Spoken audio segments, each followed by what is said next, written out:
बिस्मिल्लाहिर्रहमानिर्रहीम अस्सलाम वालेकुम नाज़रीन, मैं राना उसैर हूँ। 30 सितंबर 2025 मंगल का दिन, और जिस प्लान के ऊपर काम चल रहा था बिल आखिर वो काम तमाम हो चुका है।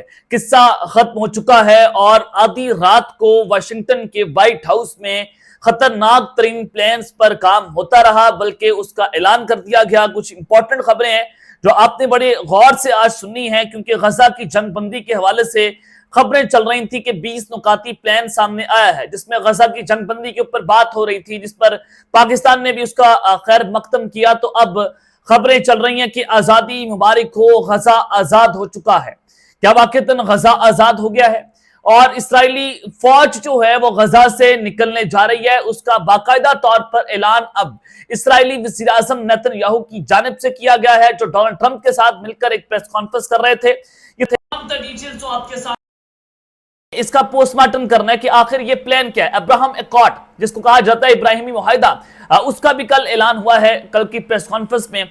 वो मामला क्या है, और क्या पाकिस्तान ने भी अब इसकी आजादी को तस्लीम कर लिया टू स्टेट सोल्यूशन की। और फिर दूसरी जानिब फील्ड मार्शल आसिम मुनीर और पाक फौज के हवाले से जो खबर आ रही है, दिस इज वेरी इंपॉर्टेंट कि नेतन्याहू के सामने फील्ड मार्शल की बात हुई है, नेतन्याहू के सामने पाकिस्तान की बात हुई है। जनाब, उन्होंने अपना पहला कदम गजा में रख दिया है। यह मामला क्या है, यह खबर क्या आ रही है कि इसराइल ने पाक फौज के सामने सरेंडर किया है, इसराइल ने माफी मांगी है। यह खबर क्या है, तमाम डिटेल्स वन बाय वन आपके सामने रख लिए। मैं हमेशा कहता हूं कि ये जो वीलॉग है ये बड़ा इंपॉर्टेंट है, गौर से सुनना है आपने। लेकिन आगे बढ़ने से पहले आप सबसे मेरी दरख्वास्त कि चैनल को लाजमी सब्सक्राइब कर लें, बेल आइकन को दबा दें। आने वाली तमाम तरह अपडेट्स आपकी खिदमत में बर वक्त पेश होती रहे। नाज़रीन, सबसे पहले एक खबर पाकिस्तान के सियासी मैदानों से, फिर हम आगे बढ़ते हैं। जनाब, कल तोशाखाना 2 केस की समाअत रात गए तक जो है वो होती रही, और उम्मीद है या लग रहा है इस केस के अंदर इमरान खान को 1 अक्टूबर को सदा सुना दी जाएगी, और 1 अक्टूबर तक इस केस की समाअत को मुलतवी कर दिया गया है। और तकरीबन ये जो केस की समाअत बताई जा रही है कि 8 घंटे तक जो है वो जारी रही है। और स्पेशल प्रोसिक्यूटर उमैर मजीद जो है वो टीम के हमरा, जबकि इमरान खान की जो वकील हैं कौसैन फैसल, मुफ्ती और बैरिस्टर सुमान सफदर जो है वो आज अदालत में पेश हुए। उसके अलावा इमरान खान की बहनें वहां पर थी, बुशरा बीबी वहां पर थी, उनकी भाभी मेहरुन्निसा जो है वो भी समाअत के दौरान अदालत में मौजूद थी। तो 8 घंटे तक जो है वो कमरा अदालत में ये समाअत लगी रही। लेकिन सवाल यह है कि 3:30 बजे के बाद जो अदालती कार्रवाई है उसको इलीगल कहा जाता है। ये तो रात तक जो है ये समाअत चलती रही, तो क्या कि ये इलीगल कार्रवाई आप शुरू कर रहे हैं, ये जो है वो सवाल अपनी जगह के ऊपर खड़ा हुआ है। लेकिन तोशाखाना 2 केस का जब फैसला आ जाएगा तो बावसूख ज़राए ये खबर दे रहे हैं, ज़राए ये बताते हैं, तस्दीक कर रहे हैं कि मौजूदा तौर पर इमरान खान को अडयाला जेल से शिफ्ट कर दिया जाएगा। और ये रावलपिंडी की जेल है जो सिर्फ और सिर्फ इमरान खान के लिए बनाई गई है। वहां पर सिर्फ और सिर्फ इमरान खान और बुशरा बीबी रहेंगे, और 40 के करीब वहां पर पुलिस एहलकारों को तैनात करने का फैसला हुआ है। अटक से और जो बाकी जेलें हैं आसपास की, वहां से पुलिस वालों को का प्रमोशन कर दिया है, उनका ट्रांसफर कर दिया है। वो कासिम मार्केट गालिबन उसका नाम बताया जा रहा है कि वहां पर वो जेल बनाई गई है, और खुसूसी तौर पर वो जेल इमरान खान के लिए है। और सवाल यह है कि क्या वो डील के लिए वो मामला चलने की कोशिश हो रही है, या फिर इमरान खान के लिए जेल मजीद सख्त की जाएगी। ये सवाल भी अभी तक हो रहे हैं, लेकिन ये अभी तक अनक्लियर है कि उस जेल के बाद ही चीजें जो है वो बेहतरी की जानिब जाएंगी। लेकिन क्या होता है ये तो आने वाला वक्त ही बताएगा। लेकिन इमरान खान को अडयाला जेल से रावलपिंडी की कासिम मार्केट की जेल में अब मुंतकिल कर दिया जाएगा आइंदा 1-1.5 हफ्ते के अंदर अंदर, जो बावसूख ज़राए हमें खबर दे रहे हैं। जनाब, आगे बढ़ते हैं। बड़ी अहम खबर, कल रात को भी शहबाज शरीफ की जानिब से एक ट्वीट दागा जाता है, और उन्होंने गजा की जंगबंदी के हवाले से ट्रंप की कोशिशों का खैर मकदम किया। उन्होंने कहा कि जो 20 नुकात दिए गए पाकिस्तान उसको तस्लीम करता है। 2 स्टेट सोल्यूशन की जो बात हो रही थी पाकिस्तान ने कल उसको भी तस्लीम किया। वज़ीर आज़म शहबाज शरीफ साहब ने वो स्टेटमेंट दी। मैंने उस वक्त भी कहा कि 2 स्टेट सोल्यूशन क्या हल है कि इसराइल ये और फलस्तीन ये, क्या इसराइल जो है वो एक मुल्क है? इसराइल ने तो कब्जा किया हुआ था गजा के ऊपर, तो इसराइल का कब्जा है। इसको हमारे बानियान समझते हैं कि ये एक नाजायज रियासत है जिसका कोई वजूद नहीं है। सिर्फ उन्होंने कब्जा किया फलस्तीन की आज़ाद रियासत के ऊपर, और फलस्तीन का नाम निशान मिटा दिया, और फिर आप जाकर उन्होंने वहां पर कब्जा किया। लेकिन अब खबर आ रही कि आज़ादी मुबारक हो, गजा आज़ाद हो गया, और फील्ड मार्शल पाक फौज के हवाले से कि उन्होंने गजा पर यह पहला कदम रखा है। खबर आपने बड़े गौर से सुननी। मैं आपको अपने पिछले व्लॉग से बता रहा था कि 29 सितंबर को व्हाइट हाउस में नेतन्याहू की और डोनाल्ड ट्रंप की बड़ी अहम मुलाकात होने जा रही है, और ये जो मुलाकात होगी ये फैसला कुन होगी, और ये न्यू वर्ल्ड ऑर्डर होगा। दुनिया के लिए ये न्यू वर्ल्ड ऑर्डर होगा। तो जनाब वही हुआ, मुलाकात हो गई और डोनाल्ड ट्रंप ने कहा कि अमन का वक्त है, इब्राहिमी मुआहिदा अब्राहम अकॉर्ड मशरिक वुस्ता में अमन के लिए एक अजीम और तारीखी इब्राहिम अकॉर्ड की बात की है। उन्होंने कहा कि गजा पट्टी में नई हुकूमत और फलस्तीनियों और आलमी माहरीन पर मुश्तमिल होगी। इसराइल पड़ोसी मुल्क के साथ मिलकर रहेगा। पाकिस्तान ने अमन माहिदे पर इत्तफाक किया कि उम्मीद है कि ईरान भी इसका फरीक बनेगा। बड़े गौर से चीजें आपने सुननी है, ये बड़ी खतरनाक तरीन सूरत-ए-हाल बनती हुई जनाब दिखाई दी जा रही है। ये नेतन्याहू के हमदा उन्होंने ये प्रेस कॉन्फ्रेंस की और उन्होंने जंग बंदी के मनसूबे का ऐलान कर दिया है। और इब्राहिम अकॉर्ड की जब बात हो रही है तो डेफिनेटली इसके पहले यूएई भी इसका हिस्सा बना, दीगर ममालिक इसका हिस्सा बने, अब पाकिस्तान जो है उसका हिस्सा बनने जा रहे हैं। और अगर आप इसका हिस्सा बन रहे हैं तो क्या आप इसराइल को भी तस्लीम कर रहे हैं? क्योंकि इसराइल का तो असल मनसूबा है ग्रेटर इसराइल।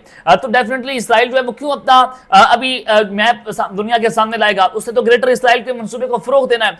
अब ट्रंप ने कहा कि मशरिक वुस्ता में अमन के लिए तारीखी दिन है और उन्होंने कहा कि अरब और मुस्लिम रहनुमाओं ने इस मंसूबे की हिमायत की है। तुर्किया और इंडोनेशिया के सदूर मेरे साथ हैं। वज़ीर आज़म पाकिस्तान और फील्ड मार्शल ने भी अमन माहिदे की हिमायत की।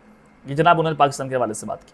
ट्रंप ने प्रेस कॉन्फ्रेंस में कहा कि इस्राएली वज़ीर आज़म ने मेरा अमन माहिदा तस्लीम कर लिया और ईरान से मुतल्लिक़ भी नेतन्याहू के साथ माहिदा किया गया। अमन माहिदा तस्लीम करने पर इस्राएली वज़ीर आज़म का शुक्रगुजार। अब ये जो बात हुई फील्ड मार्शल की और शहबाज शरीफ की, वो नेतन्याहू के सामने की, इसराइल के वज़ीर आज़म के सामने हुई है। उन्होंने कहा कि अगर हमास माहिदा मुस्तरद करे तो इसराइल को हमास के खात्मे के लिए मेरी मुकम्मल पुष्टपनाही हासिल होगी। हमास अगर ये माहिदा ख़त्म करता है तो फौरी तौर पर हमास का जो है वो नाम निशान मिटा दिया जाएगा और एक ऐसी जंग शुरू होगी कि फिर इसराइल जो है फ़लस्तीन के ऊपर कब्जा कर लेगा। उन्होंने कहा कि फ़लस्तीन में नई हुकूमत फ़लस्तीनियों और दुनिया भर के माहिरीन पर मुश्तमिल होगी। अब ये कैसी गवर्नमेंट होगी आप जानते हैं, बेहतर तौर पर जानते हैं कि ये अमेरिका जो है अमेरिकी नवाज गवर्नमेंट होगी, इसराइली नवाज हुकूमत होगी और फिर आलमी जो इदारे हैं वो किसके अंडर हैं? वो अमेरिका के अंडर हैं। तो उन्होंने कहा कि गजा जंग का खात्मा मशरिक़ वुस्ता के अमल के लिए एक बहुत बड़ा विजन है और साबिक बरतानवी वज़ीर आज़म टोनी ब्लेयर भी इस मनसूबे में शामिल होना चाहते हैं। दीगर नाम आइंदा चंद दिनों में जारी किए जाएंगे। ये आइंदा चंद दिन बड़े अहम होने जा रहे हैं।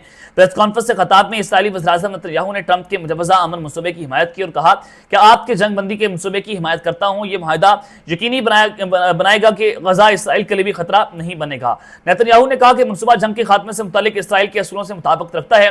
हमास ने मनसूबा रद्द किया तो इसराइल अपना काम मुकम्मल कर देगा। यानी कि ये सीधी सीधी जो है वो धमकी दी जा रही है हमास को कि फिर हम आपको खत्म कर देंगे। तो ये उन्होंने जो है वो प्रेस कॉन्फ्रेंस के अंदर कोई सवाल नहीं लिए, किसी सवाल का जवाब नहीं दिया, सिर्फ अपनी प्रेस कॉन्फ्रेंस की ट्रंप ने और नेतन्याहू ने और फिर वहां से वो जनाब चले गए हैं। अब ये अब्राहम अकॉर्ड जो है उसकी बात भी मैंने आपको बता दी है कि नेतन्याहू से ये अब्राहम मुआहिदा है उसको वसअत देने के लिए ये मुआहिदा हुआ है और यानी कि अब्राहम अकॉर्ड जो है वो इसराइल के साथ हो रहा है। पाकिस्तान ने भी उसकी हिमायत की, दीगर ममालिक ने भी उसकी हिमायत की। डोनाल्ड ट्रंप ने अपनी प्रेस कॉन्फ्रेंस में इसकी तस्दीक जो है वो जनाब कर दी है। लेकिन सवाल ये है कि ये टू स्टेट सोल्यूशन हो रहा है कि इसराइल और गजा मिलकर रहेंगे और पाकिस्तान क्या इसराइल को तस्लीम कर रहा है? फिर वो इस सवाल में बार बार कर रहा हूं, लेकिन ये पाकिस्तान के ऊपर क्या जो है वो ये गंद डालने की साजिश की जा रही है, क्या मामला है?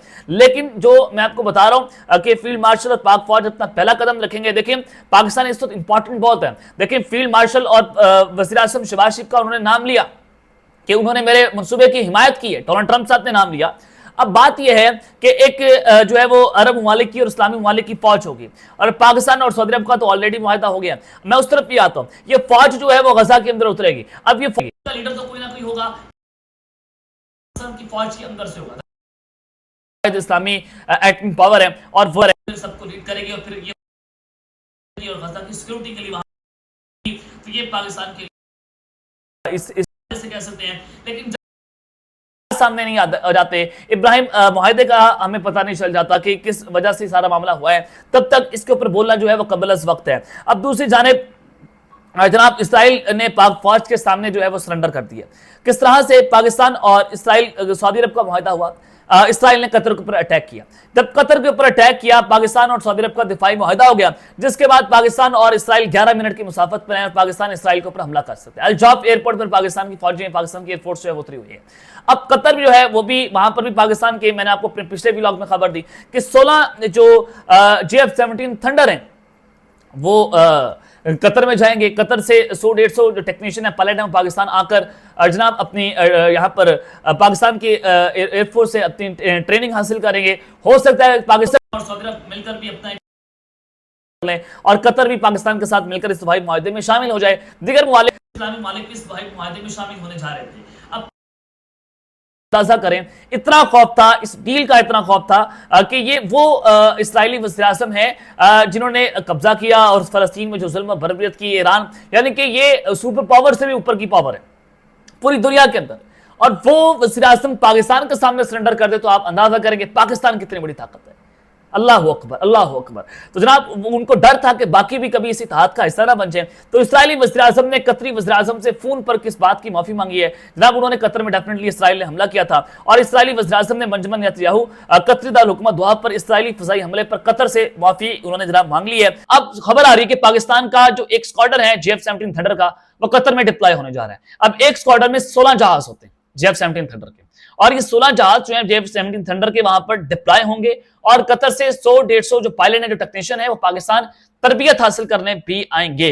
और ये बातचीत जो है वो तकरीबन फाइनलाइज्ड हो चुकी है। खबर ये भी आ रही है कि पाकिस्तान जो है अपना फौजी अड्डा कतर में भी बना सकता है, और इस हवाले से भी बातचीत हो रही है कि पाकिस्तान और जो कतर है वो मिलकर ये फौजी अड्डा तैयार करे, और पाकिस्तान और सऊदी अरब के दरमियान भी इस तरह की बातचीत जो है वो शुरू हो चुकी है, क्योंकि अब अदम तहफ़्फ़ुज़ अमेरिका के ऊपर भी हो गया और इसराइल के ऊपर भी हो गया। तो अब लिहाजा पाकिस्तान जो है वो इनको कंट्रोल भी करेगा, पाकिस्तान की फौज जो है वो अब फ्रंट से लीड भी करेगी, और ये करना चाहिए। ये पाकिस्तान के लिए जो है वो जनाब एजाज की बात है, और इसराइल इस वजह से पाकिस्तान को एक बहुत बड़ा खतरा समझता है कि पाकिस्तान मिडल ईस्ट के अंदर भी उनके लिए बहुत बड़ा खतरा है। हालांकि हम जो है वो साउथ एशियन रीजन के अंदर आते हैं। तो अब तक के लिए इतना ही, अपना ख्याल रखिएगा, और इस्तेमाल लाजमी है। के बाद पाकिस्तान जिंदाबाद।